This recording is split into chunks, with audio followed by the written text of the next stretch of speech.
Teen online streamer Akatsuki Iride receives an invitation to participate in a special stage of infamous video game, The Ones Within Genome, known for causing its players to disappear.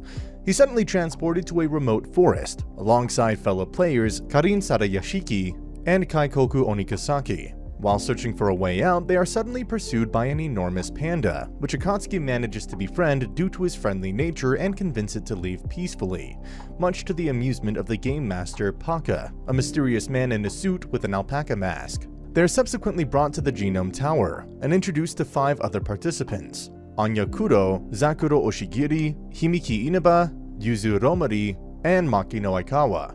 All of them online game streamers that received the invitation and wound up here. Paka explains that all of them have been chosen as active players in the game and are being broadcast live 24/7 in order to attain 100 million views of their gameplays, lest they will spend permanent imprisonment in a white room of endless waiting that would drive anyone insane. Akatsuki, Karin, Zakuro, and Anya are tasked with completing a Ouija board game by fulfilling its 3 wishes for their second stage after fleeing the panda, and retrieve a chromosome as a proof of their completion.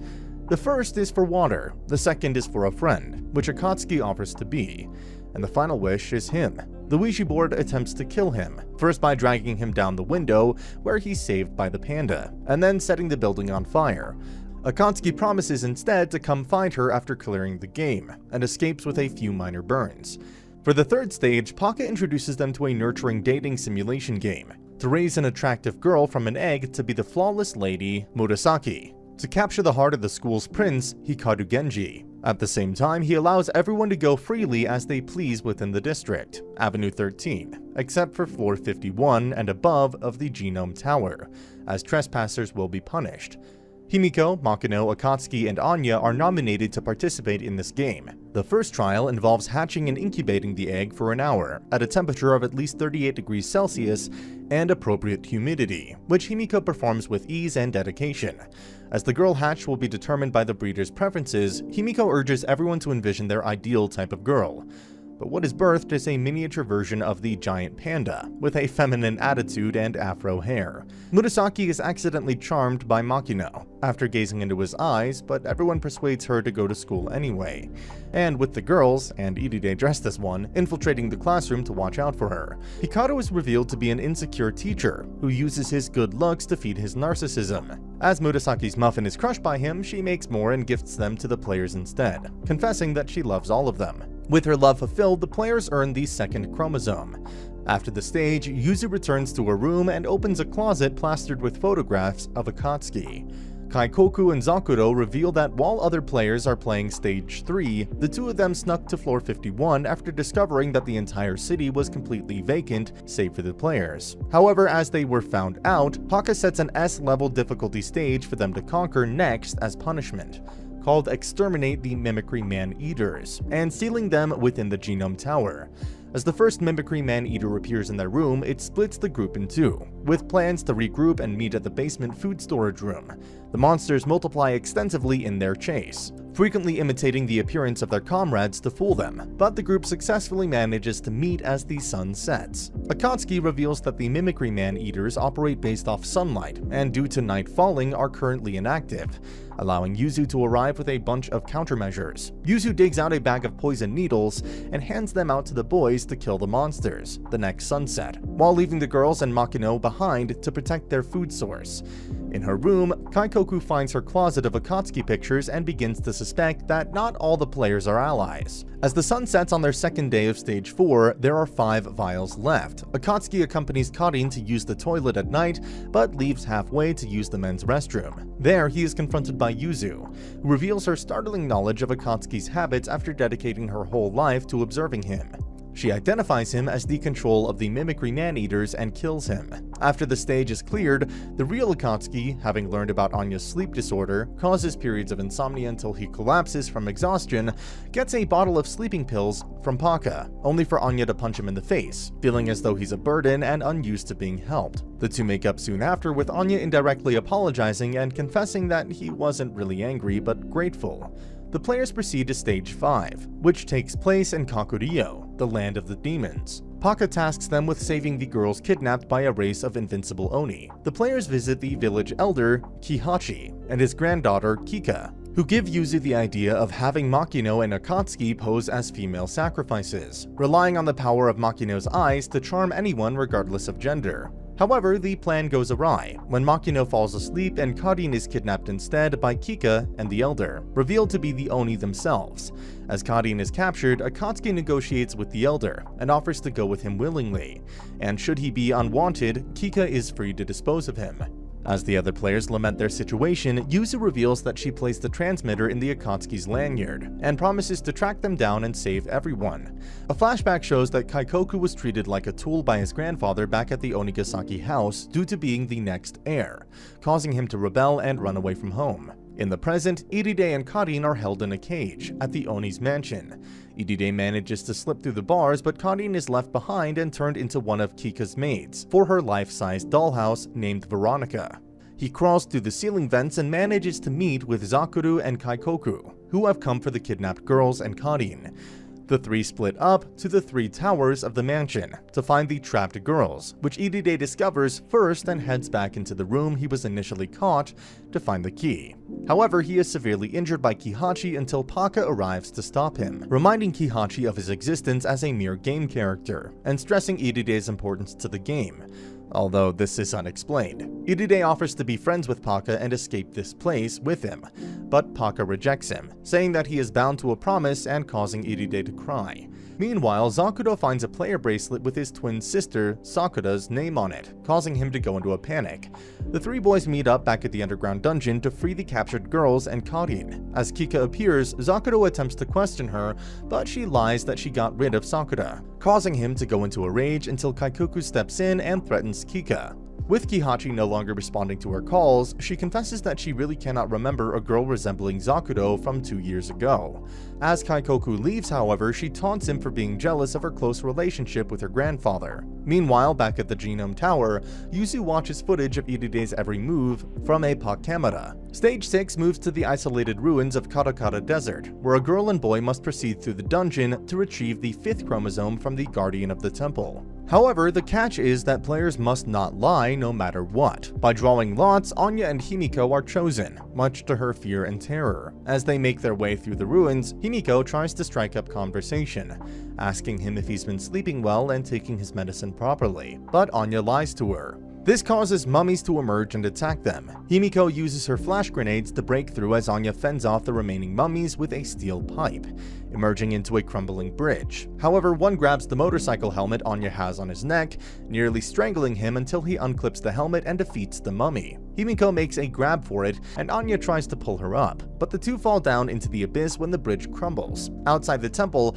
the rest of the members relax with cool drinks due to the heat and having nothing to do, wherein Paka reveals that he suffered from burns all over his body years ago, hence he cannot expose any skin. Hidden in the trees away from the others, Kaikoku confides in Zakuro about his suspicions regarding Iride and Yuzu. Zakuro is further shaken when Paka warns him how Kaikoku is first in line for the White Room.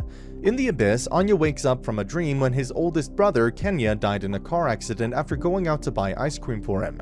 The two unexpectedly find the Guardian, an alpaca design carved into the wall, who requests that they answer 3 questions without lying. It begins with their first love, and is followed by 5 good things about the person they rely on the most, Iride, which the Guardian has manifested through a slime medium. The final question, confession, asks them to name their sin, to which Himiko admits that she killed her older brother.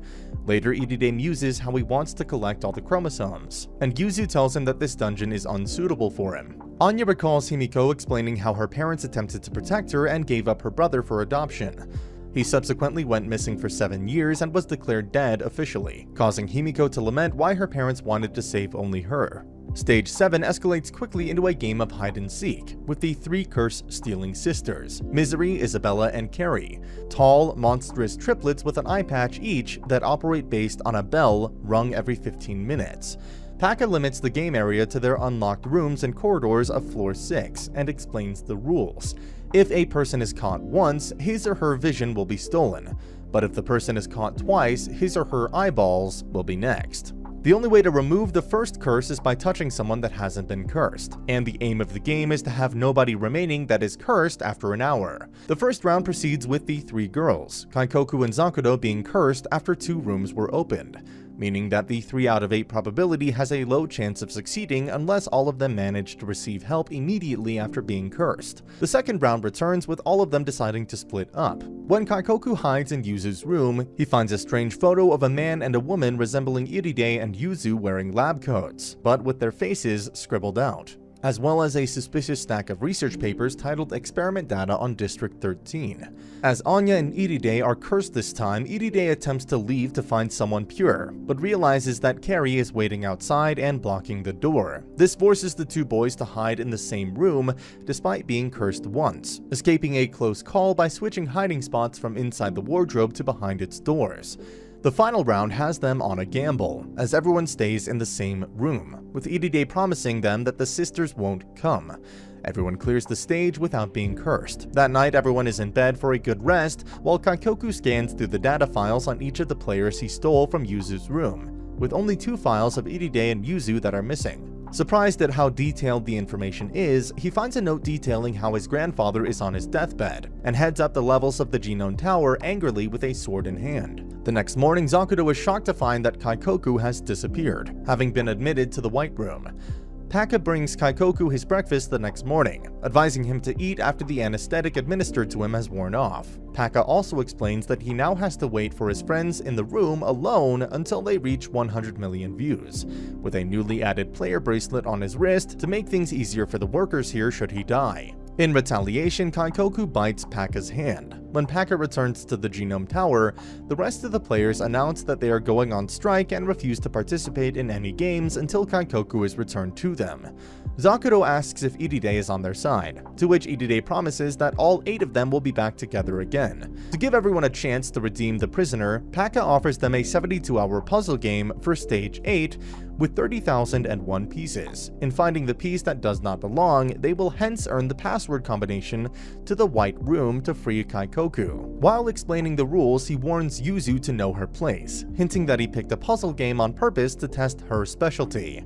The players take turns napping while Yuzu insists on working non-stop on the puzzle. As her genius intellect tells her that it is impossible to make it, Karin comforts Yuzu and uses her photographic memory to help, as everyone watches on, believing in her. Meanwhile, back in the White Room, Kaikoku recognizes the player bracelet to be similar to the one Zakuro found in the Oni mansion, and discovers a secret tunnel beneath the bathroom tiles. He comes across a group of 3 players who were likewise sent to the White Room: Nanami Omishima, Chihiro Akafuda, and Zakuro's sister, Sakura, who managed to live and survive in this place nicknamed the Underground. Nanami reveals to Kaikoku that the name 13th Avenue doesn't mean that there are other places like that. Rather, the name of the place is updated each time the players change. The entire game occurs on this unpopulated island where supplies and people are frequent, only that Paka hides them well. Kaikoku also discovers that while Sakura and Zakuro are twins, the 2 are very different in their personality, with Sakura being more outspoken and brave and preferring to work with her hands. As the 2 wade into the drains to find some tools, Sakura speaks about a legend where mermaid ghosts exist here, only for the water to ripple disturbingly.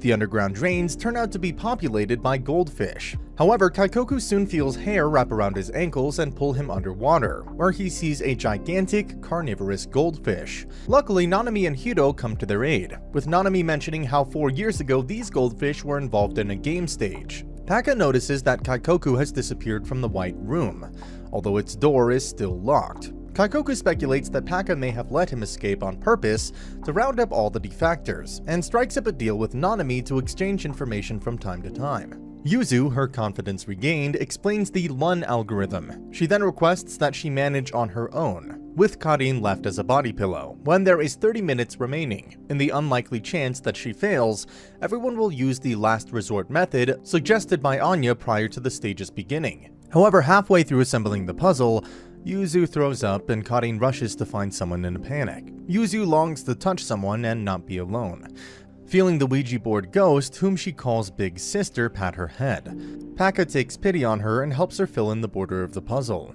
before leaving a final piece behind and warning her not to forget her master again as a recorder. The players manage to unlock the White Room and free Kaikoku, who returns there momentarily after promising Sakura not to tell her brother.